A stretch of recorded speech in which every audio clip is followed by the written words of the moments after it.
All right, what's up, guys? How y'all doing, man? We're gonna jump right in, as always. I appreciate the support, man. I truly do. I appreciate you guys watching my videos and the feedback. I love the feedback, man. When I get I get messages and I get suggestions and stuff, and on how I can maybe do this better or that better. And listen, man. If you guys any feedback you want to give, man, you are more than welcome to. Like, I don't take it personal. Actually, like, I prefer that, man, because I got a good friend of mine, man. He's been a supporter of mine since day one, and I truly appreciate everything he does.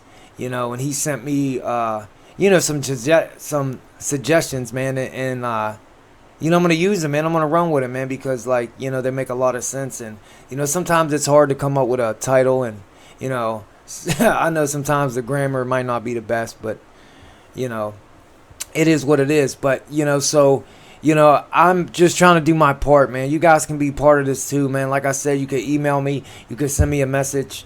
Like I said, I got other things coming. I'm gonna do some interviews. I'm gonna read some stories. I got a story tonight I'm gonna read. I was gonna share one of my stories, but maybe I'll wait and share it till tomorrow. I'm just trying to do my part, man. I got no room in my life for any negative bullshit, man. I'm trying to spread positivity. The world that we're living in now, it's all hate, greed, whatever, man. It's all a bunch of just bullshit, man. And I just want to do my part, even if it's a small part, man. We could all be the change we want to see in the world, man. That's a perfect little cliche, man, but it's true. You could just do the next right thing. You could do something nice for somebody. You never know who you're helping, man. God comes in many different forms.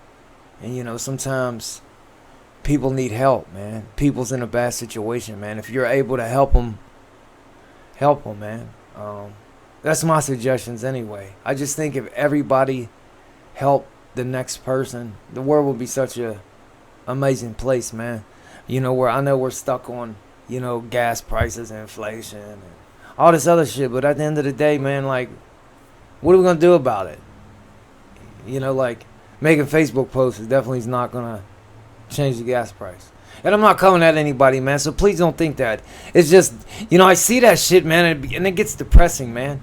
And I don't go out much. I don't go places. I don't like being around people. I literally go to work and I come home. Well, I'm on a bracelet anyway, so. But even before that, everybody tells me, like, Jay, it'd be more of a punishment if they made you leave. And it would be. I get to go to Walmart on Saturdays for 2 hours or wherever, and I hate it. I'm in my head thinking about what I need so I can go in there, get it, and get the hell out and come back home. So, I don't get to, do a lot of things. But, sometimes, I did get to speak at the halfway house that I completed. And that was like, I was so grateful to be able to do that, man. Because, like, at one point in my life, man, I was sitting in those chairs, man. And either A, I thought I was going to die. I never thought I'd be able to share my story with somebody, I just never thought I could because I couldn't put together any clean time, man. Like, when I tell you, like, I lived to use and used to live, man, like, that's all I did. That's all I cared about. That's all my thoughts, like, it consumed me, man. Like, I was not me, man. Like, I wouldn't even realize how bad I was at times, and I think back now, like, and my sisters and stuff used to, like, get on me about it, and, like, I would, I'd get mad at them, like, because, like, who wants somebody around that's constantly, like, nodding out and shit? And then, like, and that's what I shared in the other video, man. Like, I absolutely could not look at somebody else's opinion or, even if they was right. I always thought that I was right. I was always looking for somebody to blame for whatever, man. And like, we all got a sad story, but it's like, what are you going to do about it? You know what I mean? Like, what are you going to do about it? Like, I could continue to blame people for the way I was brought up. Like, I started using that 9, man. I was a kid. When somebody, there was an adult that gave me my first drugs and drinks, man. I was 9 years old. I didn't know anything about, like, I'm going to become a junkie. I didn't.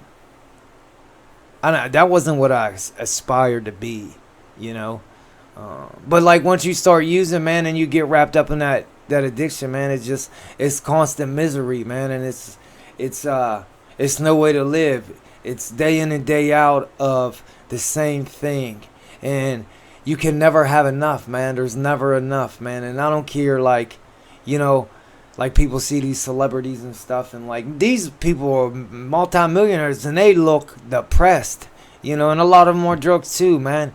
So like, I was never a believer like happiness comes from within, man. Like I always thought like material things, would make me happy. And then like when I acquired stuff, like is at a certain point like I acquired some things, but I still wasn't happy with it. Like it was more or less like a vanity thing, man. Like I had to let all that shit go, man.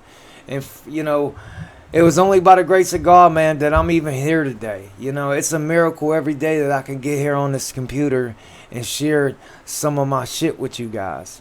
So I don't take it lightly. If anybody needs help, like I said, man, I want to say this too. Like I will do my part in helping you. Whatever it may be. But I'm not gonna jeopardize my family. I'm not gonna just hand you money. So, because I know the schemes, man. I've been there, man. I used to, like, lie. So, like, I would lie about the stupidest shit, man. Like, and serious shit. Like, things I shouldn't even say, like, in order to get, money,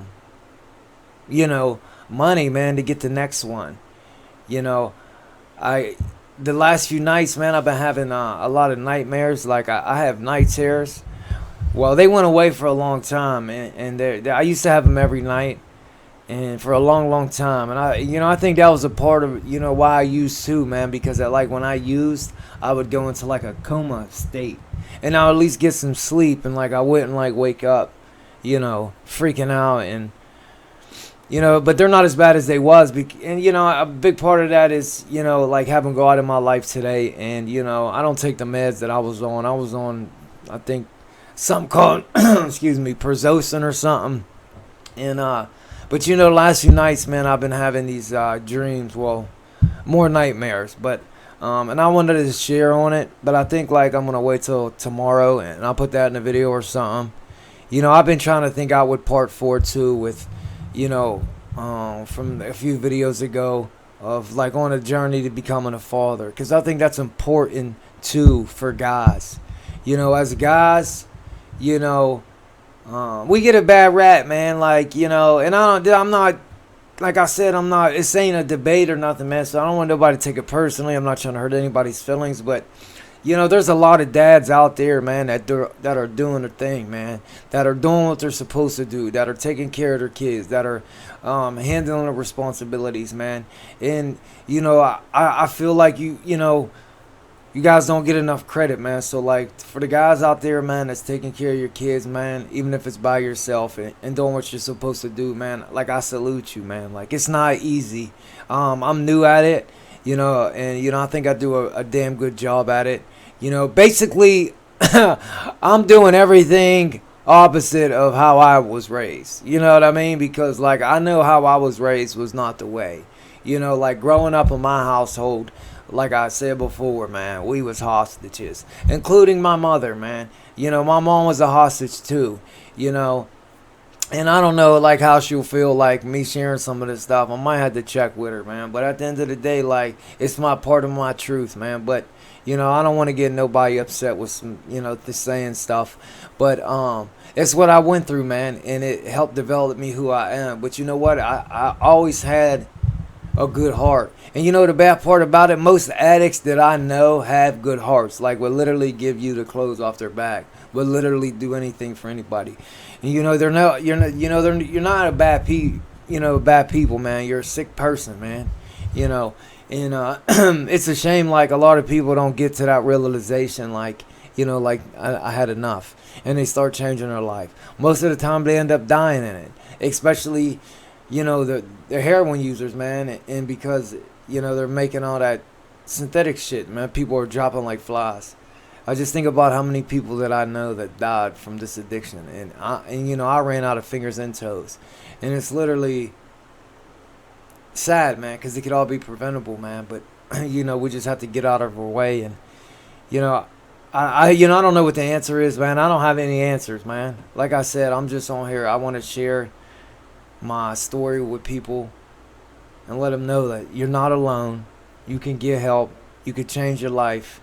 And you could be a productive member of society, man. Or whatever you want to be, man. You could be whatever you want to be. But you don't have to be tied down to a drink or a drug, man. Or you don't have to use drugs to have a good time. You know, I used to feel like the happiest day, like I think I said it but in the past video, the happiest day I ever had was like when I was able to save some dope from the previous night until the next morning. Like waking up to dope was like a happy moment for me. Like that's fucking sad.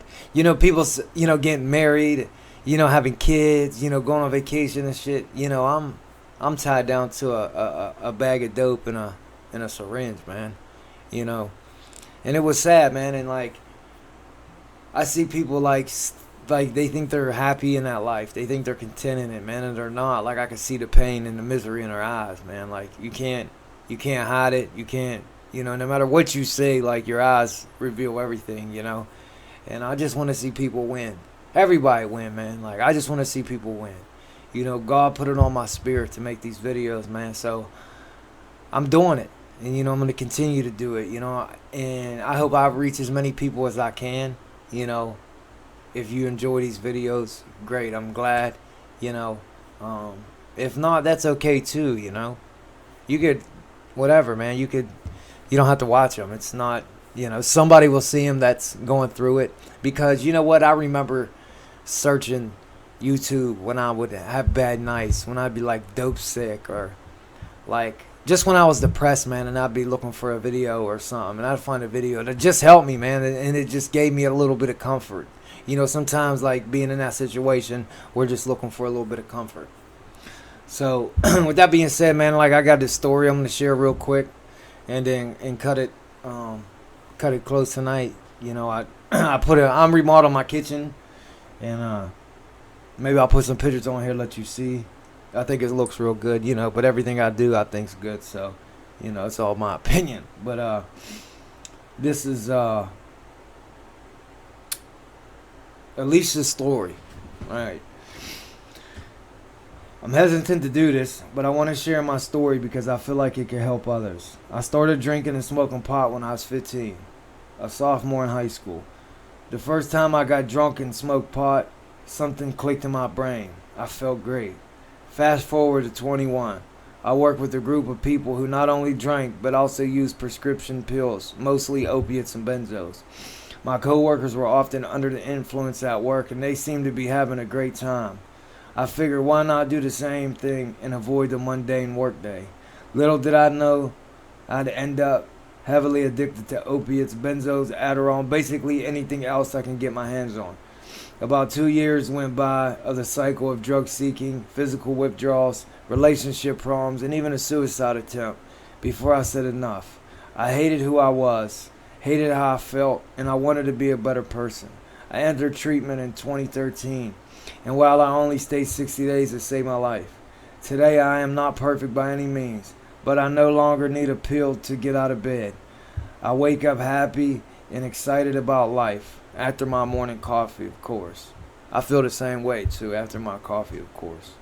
Today, I am a mother and a devoted girlfriend. Today, I no longer use people for my benefit. I don't steal, I don't lie, and above all, I value myself. I don't want to damage my body. Understand that my happiness today comes from God and His grace by allowing me to get through the tough times I thought I wouldn't survive. I still deal with problems like everyone else, but today I do it sober. Alicia, thanks for sharing your story, man. That's awesome. Like everything you said, man, I you know, it's crazy. Like I used to think like, you know, when I first started using drugs, like it was awesome. Like I work my ass off. I can do this. But when I didn't have drugs, man, I was worthless. I wasn't doing nothing. Most of the time, I wouldn't even show up, you know. But I appreciate you sharing that story. I'm glad you're doing well. So, yeah, guys. If you guys want to share a story, man, if you guys want to support the channel, you know, we could do an interview. write your story. You can send it to me a messenger. You can send it to me in an email, skinnyj2022@gmail.com. I'll share it. You know, I could do it anonymous if you want, but you know, if you're sober, man, and you're in recovery, and like I said, you want to support the channel, go and send me your story, man. I'll go ahead and read it. You know, for the viewers that I got and anybody else to see it. You know, I appreciate you guys for showing me the support that you do. You know, and tomorrow I'm gonna share one of my stories with y'all. So, but guys, if nobody told you today they loved you, man, I love you. Good night. God bless.